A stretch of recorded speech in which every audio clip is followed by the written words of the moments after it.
টিংৰাই বঙালী গাঁৱত কনিষ্ঠ পুত্ৰৰ বাবে এজন ৮৪ বছৰীয়া পিতৃ হবলৈ গৈ আছে গৃহহাৰা কেমেৰাৰ সন্মুখত অসহায় পিতৃৰ বিখাৰৰ চকুলো কিমান কঠোৰ হলে এজন পুত্ৰৰ বৃদ্ধ অৱস্থাত নিজ পিতৃক আলয়াথানি কৰিব পাৰে যিজন পিতৃয়ে সময়ত নিজৰ দুখ কষ্ট সপোন ত্যাগ কৰি সন্তানক লালন পালন কৰি পোহৰৰ পথ প্ৰশস্ত কৰি তুলিছিল তেনেজন পিতৃৰ ওপৰত নিজ পুত্ৰই বৃদ্ধকালত আলয়াথানি কৰাৰ অভিযোগ উত্থাপন হৈছে পিতৃৰ সম্পত্তিৰ প্ৰতি মোহাচন্ন হৈ মানৱ সমাজক হেয় প্ৰতিপন্ন কৰা এক ঘটনা এইখন অসমতে ঘটিছে আমি কবলৈ ওলাইছো তিনিচুকীয়া জিলাৰ মাকুম টিংৰাই বঙালী গাঁৱৰ ৮৪ বছৰীয়া জন বৃদ্ধ পিতৃৰ কৰুণ গাথা মাকুম দ্বিতীয় অসম আৰক্ষী বাহিনীৰ পৰা ১৯৯৫ চনতে অৱসৰলৈ মাকুম টিংৰাই বঙালী গাঁৱত পত্নী দুই পুত্ৰ সন্তান আৰু দুগৰাকী কন্যা সন্তানক লৈ হুখেৰে সংসাৰ কৰি আছিল এই ৮৪ বছৰীয়া আনন্দ গগৈ নামৰ ব্যক্তিগৰাকীয়ে হঠাতে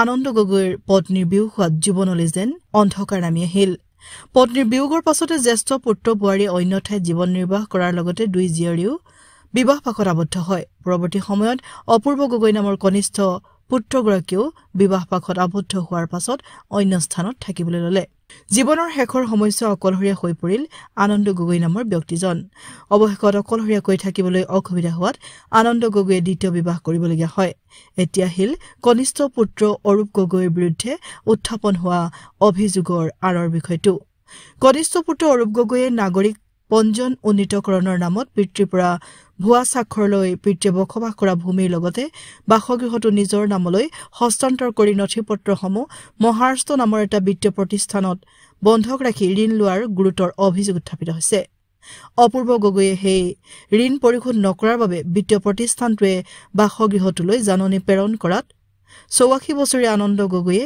গৃহহাৰা হোৱাৰ আশংকাত দিশহাৰা হৈ পৰিছে এই সন্দৰ্ভত আনন্দ গগৈয়ে তিনিচুকীয়া চক্ৰ বিষয়া কাৰ্যালয়ৰ কাষ চাপিছিল লগতে গাঁৱৰ ৰাইজ একত্ৰিত হৈ এখন সভাও অনুষ্ঠিত কৰিছিল কিন্তু এইবোৰ কৰিও চক্ৰ বিষয়া কিংবা গাঁও প্ৰধানৰ পৰা কোনো ধৰণৰ সঁহাৰি নাপায় অসহায় হৈ আনন্দ গগৈয়ে এখনি সংবাদ মেল সম্বোধন কৰে সংবাদ মেলৰ যোগেদি দুখৰ চকুলো নিগৰাই অন্তত থকা বাসগৃহটো চক্ৰান্তৰ পৰা উদ্ধাৰ কৰাৰ ক্ষেত্ৰত সকলোকে সহযোগিতা আগবঢ়াবলৈ কৰজোৰে আহ্বান জনাইছে বৃদ্ধগৰাকীয়ে সকলোৰে মই সেৱা জনাই মোৰ ক'বলগীয়াখিনি আপোনালোকক অৱগত কৰিছোঁ মোৰ সৰু ৰাশি অপূৰ্ব গগৈয়ে মোৰ পৰা প্ৰলোভন দি NRC কাগজ ওলাবলৈ বুলি লৈ মোৰ মাটি বাৰী সকলো সম্পত্তি সি আত্মসাৎ কৰিলে আৰু লগতে মোৰ ডাঙৰ ল'ৰাটোক কিবা ইনকম চাৰ্টিফিকেট উলিয়াবলৈ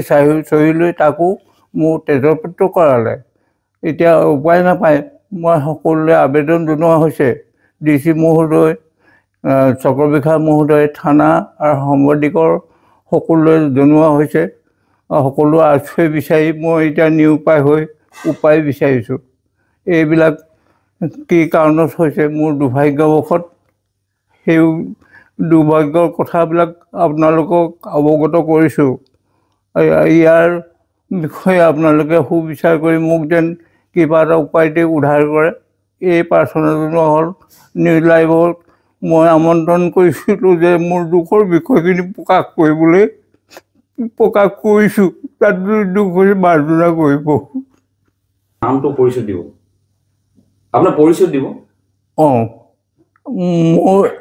মই আনন্দ গগৈ মই ৯৫ চনত দ্বিতীয় অসম আৰক্ষী বাহিনীৰ পৰা অৱসৰ গ্ৰহণ কৰিছোঁ সুদীৰ্ঘ অৱসৰ গ্ৰহণ কৰি এতিয়া একেবাৰে অটল হৈছোঁ কোনো উপায় নোহোৱাত আপোনাৰ বয়স কিমান হ'ব 84 হয় আপোনাৰ ল'ৰাই এই ঘৰটো মৰ্টগেজত দি কোন বেংকৰ পৰা আপুনি লোন ল'লে বুলি কৈছে মহাৰাষ্ট্ৰৰ পৰা হয় কিমান লাখ টকা লোন ল'লে গম পায় সেইটো নাজানো এতিয়া ঘৰ আপোনাৰ নটিচ আহিছে ঘৰটো খালী কৰি দিব লাগে খালী কৰিব নাই তেওঁলোকে কোৱা নাই তেওঁলোকে কৈছে দেউতা আপুনি ধৈৰ্য ধৰিব আমি চেষ্টা কৰি আছোঁ বেংকৰ খালী কৰি দিব লাগে কোনে ক'লে সৰু ল'ৰাটোৱে কৈছে অপূৰ্ব গগৈ এই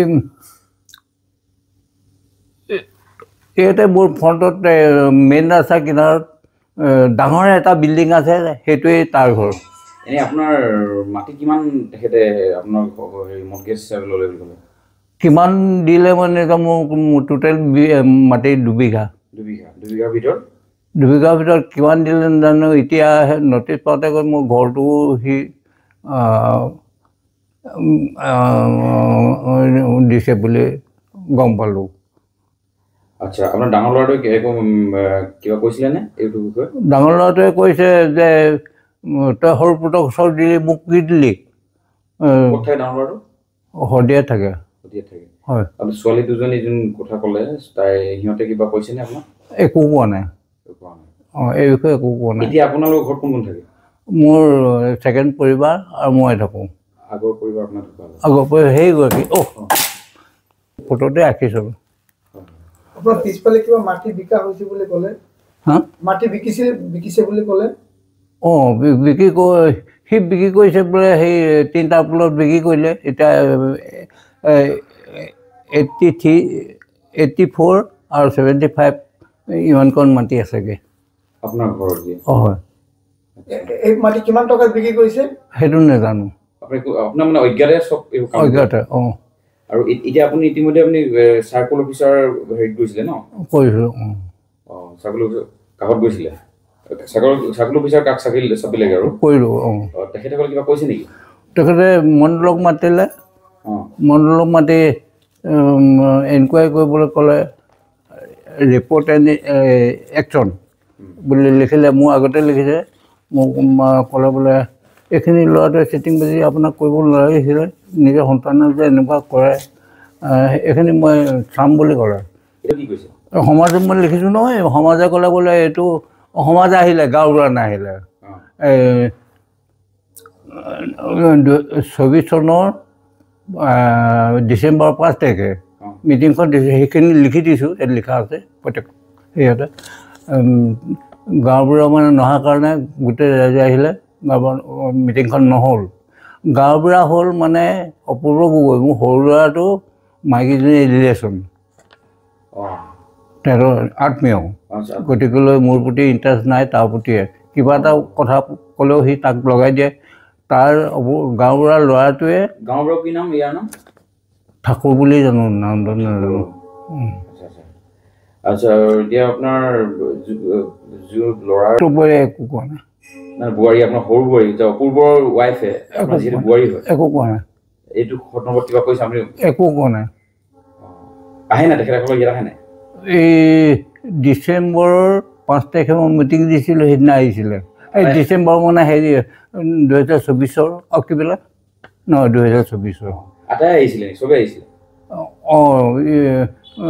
অপূৰ্ব আহিছিলে, তাইও আহিছিলে।